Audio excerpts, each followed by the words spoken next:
ఆకాష్ గారు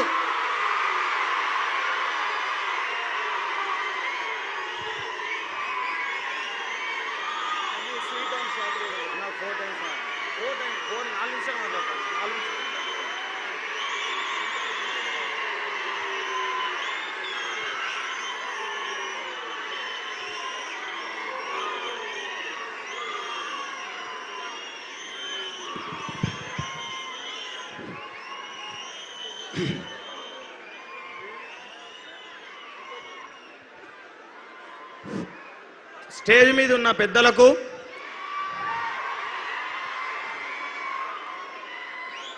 దయచేసి ఒక్క 4 నిమిషాలుంటే జరిగిన వాస్తవాలన్నీ మీకు అందరికీ కన్నీళ్ళు వస్తాయి. నేను చెప్తే బాధలకి జస్ట్ ఒక్క 4 నిమిషాలు ఉన్న తర్వాత మీరు మొత్తుకోండి.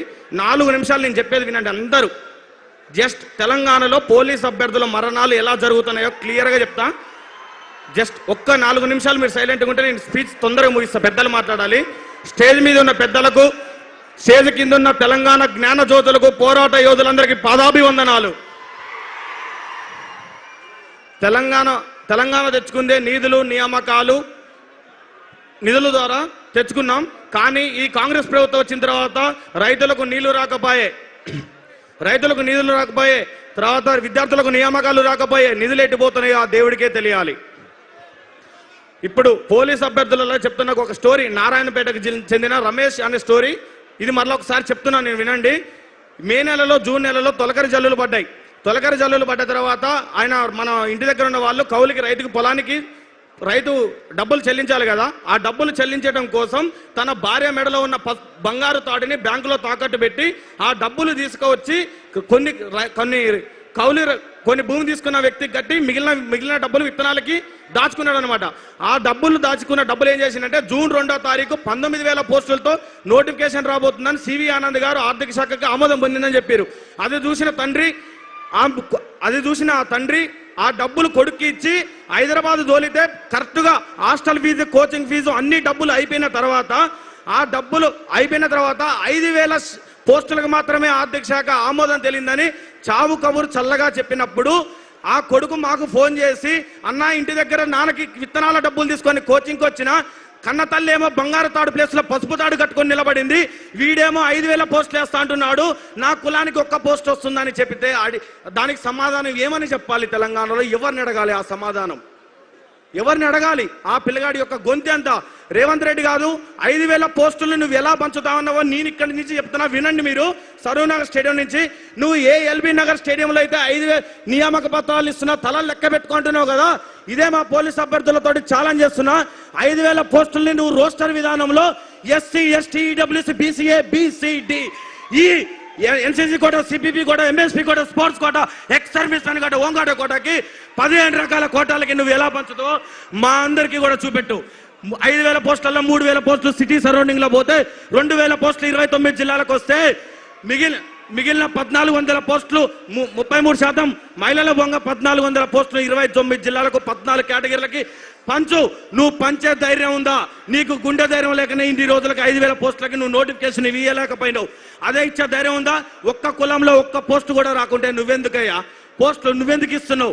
అలాగే జీవన్ 46 రద్దు చేస్తా అని నల్లగొండ, మహబూబ్ నగర్, ఖమ్మం, వరంగల్, కరీంనగర్ జిల్లాలలో 48 సీట్లు వస్తే తల్లి పాలు రొమ్ము గుద్దినట్టు నువ్వు ఆ జీవన్ రద్దు చేయకుండా నీ పార్టీ కార్యకర్తల కన్నా నీ జీవన్ 46 బాధ్యతల్ని రోడ్ల వెంబడి తిప్పావు కదా. ఆ రద్దు చేయకుండా జీవన్ 46 రద్దు చేయకుండా దాని మీద క్యాబినెట్ సబ్ కమిటీ వేసి ఆ కమిటీ రిపోర్ట్ లేకుండా ఇంతవరకు ఇవ్వకులే.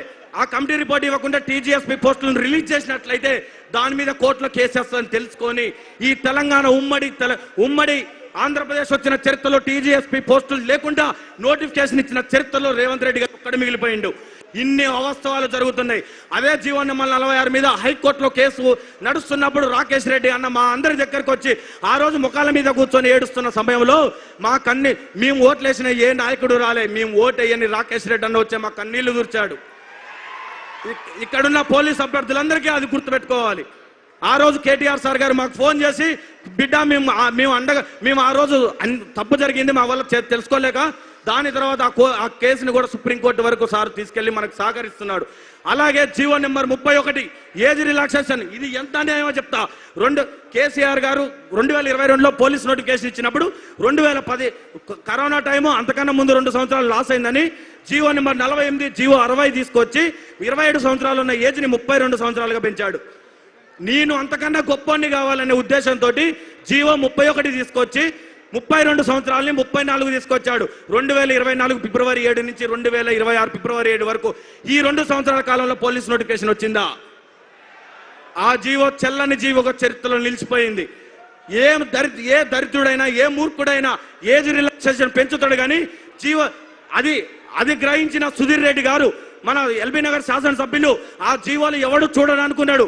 కానీ నిరుద్యోగ సమస్యల పైన కొట్లాడే సుధీర్ రెడ్డి అన్నగారు ఆ జీవోని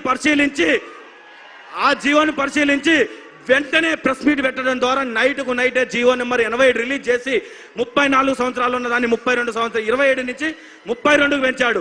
అంటే నీ అన్యాయాన్ని ఎవడు ప్రశ్నించలేడా? ప్రశ్నించడానికి వస్తాడు, తరానికి ఖచ్చితంగా ఒకటి ప్రశ్నించేవాడు వస్తాడు. ఆ ప్రశ్నించడానికి వచ్చిన రోజు నీ పార్టీ కూక్కడ వీళ్ళతో సహా పెకిలించకపోతుంది.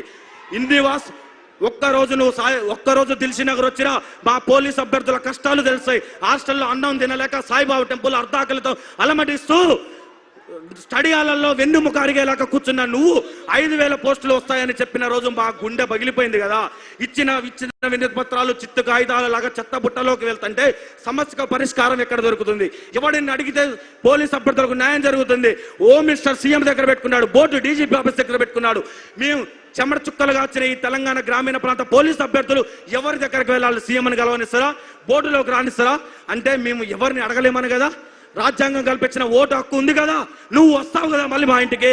ఆ రోజు నీ పతనం నీకు గోరి కట్టే రోజు దగ్గరలో ఉంది. గుర్తుంచుకో, నువ్వు మమ్మల్ని ఎంత మోసం చేసినావో కడుపులో అదే రగిలిపోతుంది. చివరిగా ఒక విషయం, కేసీఆర్ గారితో ఎప్పుడు నువ్వు పోల్చుకుంటావు కదా, 5,000 రైతు బంధు ఇస్తాను, నేను 6,000 ఇస్తాను, నేను పింఛన్ 2,000 ఇస్తాను, 4,000 ఇస్తాను. అదే కేసీఆర్ గారు 47,000 పోలీసు ఉద్యోగాలు ఇచ్చాడు. ఇది వాస్తవమా కాదా? పోలీసు అభ్యర్థులందరూ చప్పట్లు కొట్టి చెప్పాలి. 2022 పోలీస్ నోటిఫికేషన్ లో 18,000 పోస్టులతో నోటిఫికేషన్ ఇచ్చినప్పుడు నేను అంతకన్నా గొప్పవాడు కావాలి అనుకుంటే 20,000 పోస్టులతో నోటిఫికేషన్ ఇవ్వాలి. కానీ 5,000 పోస్టులతో నోటిఫికేషన్ ఇస్తే మాటల్లో కాదు, రేవంత్ రెడ్డి గారు చేతుల్లో చెప్పాలి.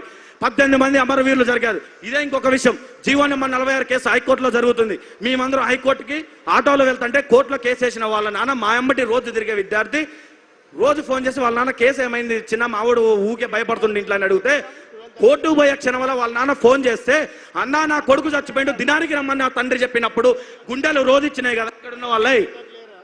ఇంకొక విషయం, ఆ రోజు బస్సు యాత్ర కోసం ఇదే ఇంద్రానాయక్ అన్న, ఇదే నవీన్ పట్నాయక్ని, ఇదే శంకర్ని, ఇదే శంభుని, ఇదే చెర్రి ప్రవీణ్ని, ఇదే బుక్యా కుమార్ని నువ్వు గద్దల్లాగా వాడుకున్న రోజు మీకు దేవుళ్ళలాగా కనపడ్డావు. కానీ ఈ రోజు మేము దెయ్యాలలా కనపడుతున్నావా?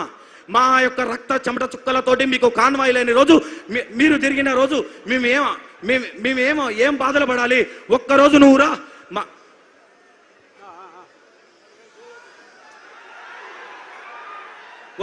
ఒక్కరోజు నువ్వు వచ్చి మా అవస్థలు పడు. 33 రోజులుగా దేవుణ్ణి ప్రార్థించినట్టు నిండే ఎండలో కానీ వర్షంలో కూడా దిల్సుఖ్నగర్లో మొత్తుకుంటుంటే మా యొక్క ఆర్తనాదాలు విని నువ్వు ఎండ్రిని తాగి చచ్చిపోమంటావా? నువ్వు నన్ను కన్నవా? నువ్వు నాకు అన్నం పెట్టినవా? నువ్వు ఎవడివిరా నన్ను చచ్చిపోమంటానికి? బాయిలో దూకి చావమంటావా?